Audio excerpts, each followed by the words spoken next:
விளாத்திக்குளம் மாணவி பாலியல் வன்கொடுமை செய்து கொலை செய்யப்பட்ட வழக்கை சிபிஐ விசாரணைக்கு மாற்றக் கோரி அதிமுக வழக்கு தொடர்ந்திருக்கிறது.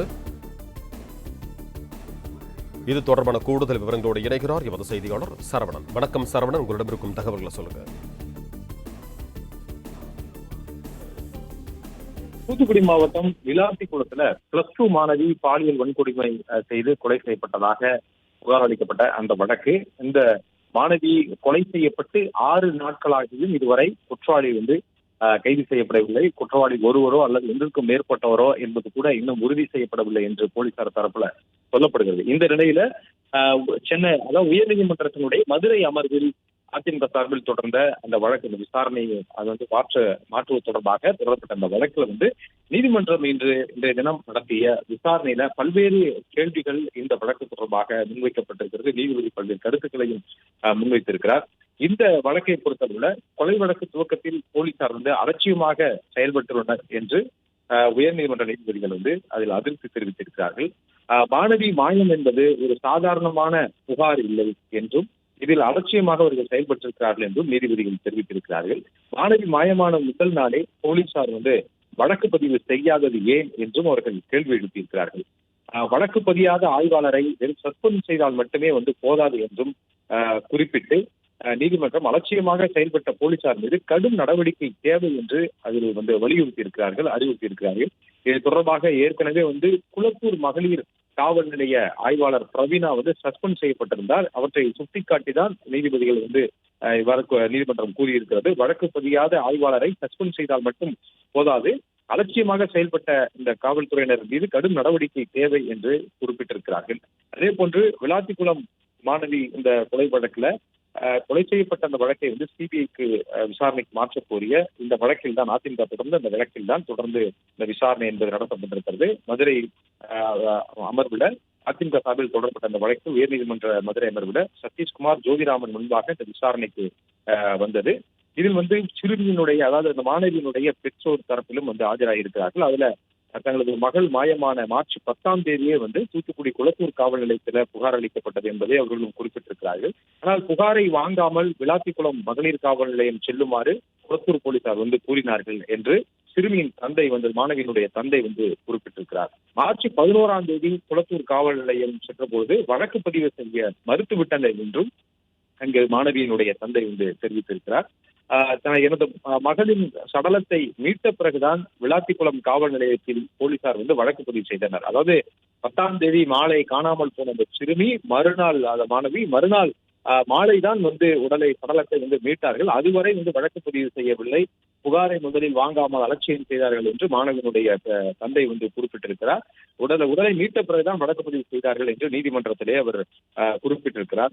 அதே போன்று இந்த மாணவி பாலியல் வன்கொடுமை செய்யப்பட்டு கொலை என செய்திகள் எல்லாம் வந்த பிறகுதான் போலீசார் நடவடிக்கையை எடுத்தார்கள் என்றும் மாணவியினுடைய தந்தை குறிப்பிட்டிருக்கிறார்.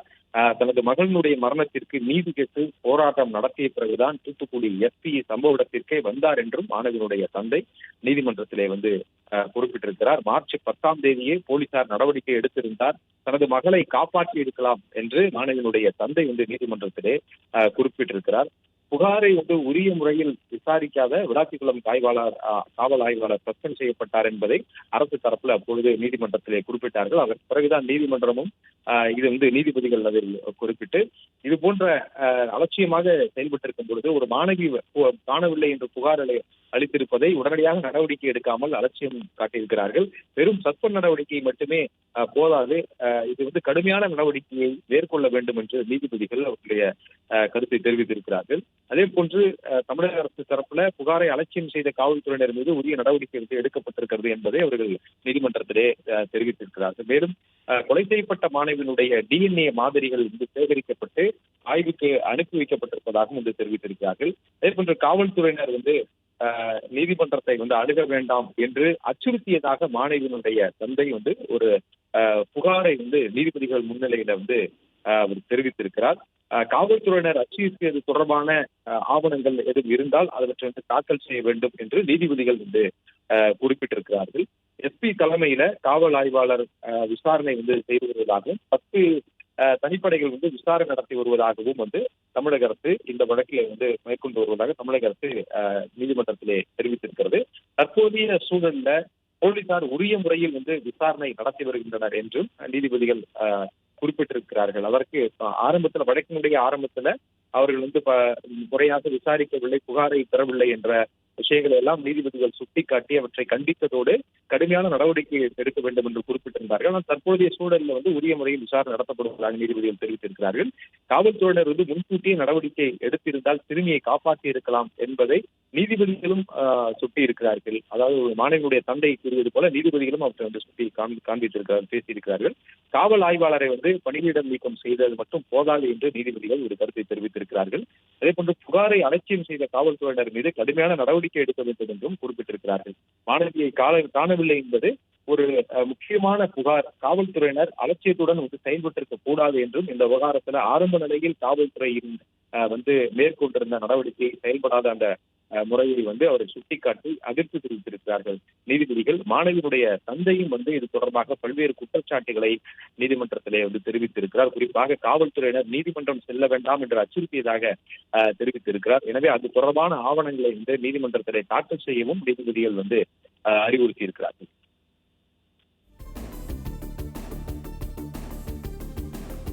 நன்றி சரவணகுமார், உங்க தகவல்கள். பிளே ஸ்டோர் மற்றும் ஆப் ஸ்டோரில் இருந்து பாலிமர் செயலியை QR கோடு மூலம் பதிவிறக்கம் செய்யுங்கள். செய்திகளை உடனுக்குடன் பெறுங்கள்.